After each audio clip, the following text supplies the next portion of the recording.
Bonjour et bienvenue à Famille à la Une.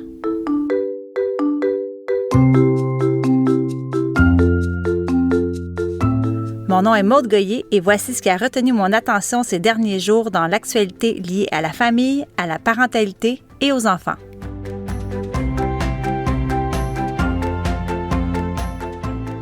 Cela fait maintenant 10 mois que nous sommes en pandémie mondiale.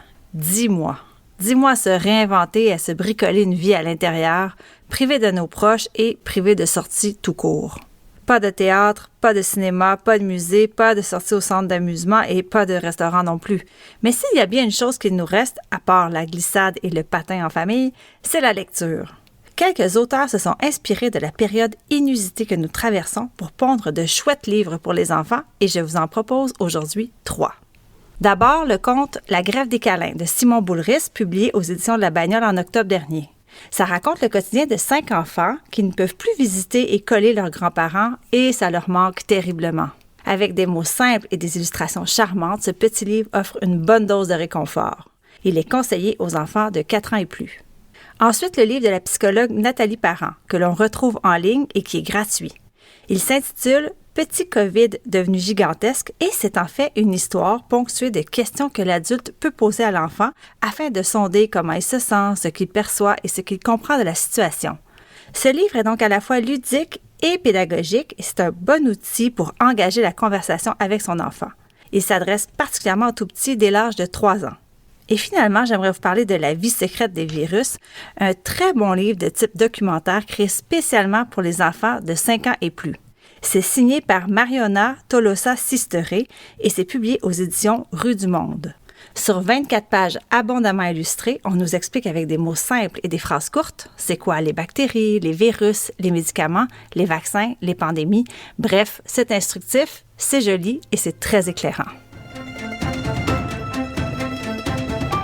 Vous êtes-vous déjà arrêté pour vous demander quelles étaient les valeurs les plus importantes pour vous, celles que vous aimeriez inculquer à vos enfants?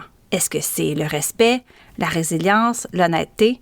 Pour John Roderick, un musicien américain, c'est l'autonomie et la persévérance. Pourquoi je vous parle de lui?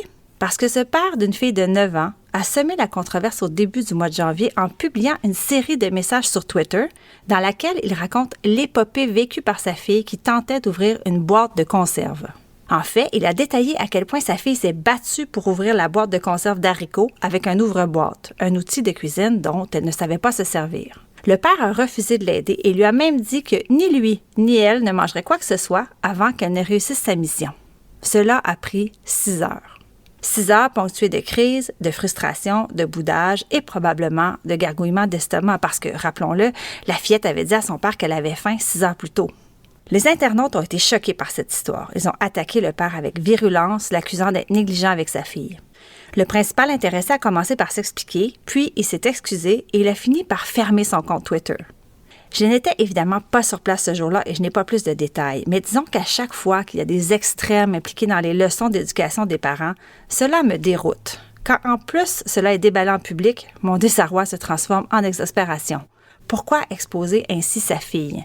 Que retient-elle au bout de tout cela et comment va son estime, sa confiance et sa relation avec son père?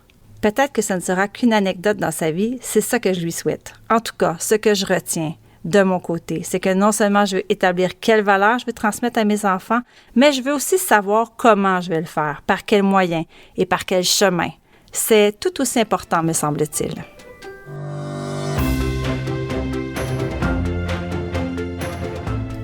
Comment gérer les crises de colère de votre tout-petit?